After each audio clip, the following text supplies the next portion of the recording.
परमेश्वर के दैनिक वचन। आखिरकार परमेश्वर का कार्य इंसान के कार्य से अलग है और इसके अलावा उसकी अभिव्यक्तियां इंसानों की अभिव्यक्तियों के समान कैसे हो सकती हैं? परमेश्वर का अपना विशेष स्वभाव है, जबकि इंसानों के ऐसे कर्तव्य हैं जिनका उन्हें निर्वहन करना चाहिए। परमेश्वर का स्वभाव उसके कार्य में व्यक्त होता है, जबकि इंसान का कर्तव्य इंसान के अनुभवों में समाविष्ट होता है और इंसान के अनुसरण में व्यक्त होता है। इसलिए ये किए गए कार्य से स्पष्ट हो जाता है कि कोई चीज परमेश्वर की अभिव्यक्ति है या इंसान की अभिव्यक्ति। इसे स्वयं परमेश्वर द्वारा बताने की आवश्यकता नहीं है, न ही इंसान को गवाही देने के लिए प्रयास करने की आवश्यकता है। इसके अलावा स्वयं परमेश्वर को किसी व्यक्ति का दमन करने की आवश्यकता है। ये सब सहज प्रकटन के रूप में आता है। न तो ये जबरन होता है, न ही इंसान इसमें हस्तक्षेप कर सकता है।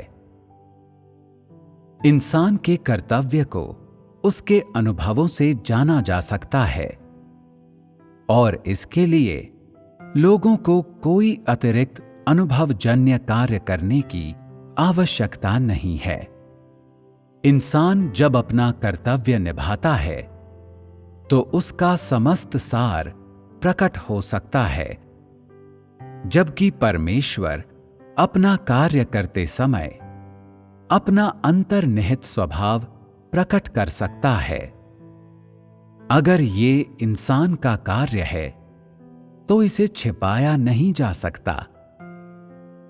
अगर ये परमेश्वर का कार्य है तो किसी के लिए भी परमेश्वर के स्वभाव को छिपाना और भी असंभव है। इसे इंसान द्वारा नियंत्रित करना तो बिल्कुल ही संभव नहीं। किसी भी इंसान को परमेश्वर नहीं कहा जा सकता, न ही उसके काम और शब्दों को पवित्र या अपरिवर्तनीय माना जा सकता है। परमेश्वर को इंसान कहा जा सकता है क्योंकि उसने देह धारण किया, लेकिन उसके कार्य को इंसान का कार्य या इंसान का कर्तव्य नहीं माना जा सकता। इसके अलावा परमेश्वर के कथन और पौलुस के पत्रों को समान नहीं माना जा सकता, न ही परमेश्वर के न्याय और ताड़ना को और इंसान के अनुदेशों के शब्दों को समान दर्जा दिया जा सकता है। इसलिए ऐसे सिद्धांत हैं जो परमेश्वर के कार्य को इंसान के काम से अलग करते हैं। इन्हें उनके सारों के अनुसार अलग किया जाता है, न कि कार्य के विस्तार या उसकी अस्थायी कार्यकुशलता के आधार पर। इस विषय पर अधिकतर लोग सिद्धांतों की गलती करते हैं।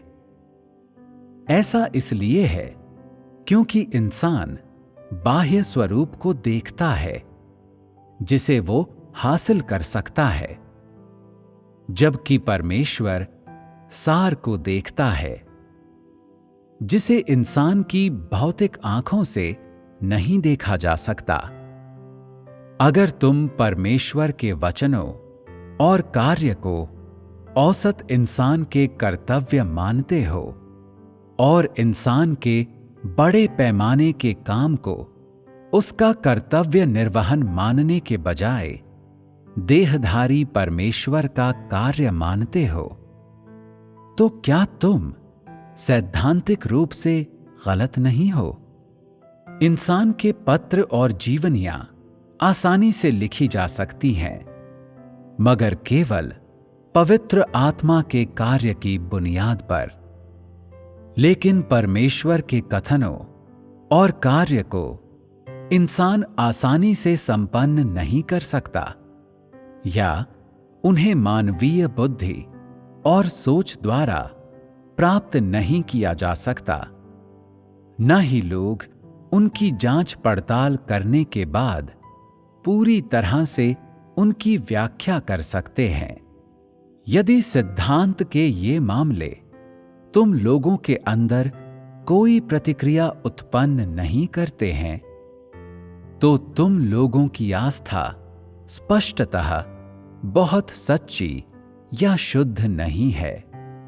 केवल यही कहा जा सकता है कि तुम लोगों की आस्था अस्पष्टता से भरी हुई है और उलझी हुई तथा सिद्धांत विहीन है। परमेश्वर और इंसान के सर्वाधिक मौलिक अनिवार्य मसलों को समझे बिना क्या इस प्रकार की आस्था पूरी तरह से प्रत्यक्ष बोध से रहित नहीं है?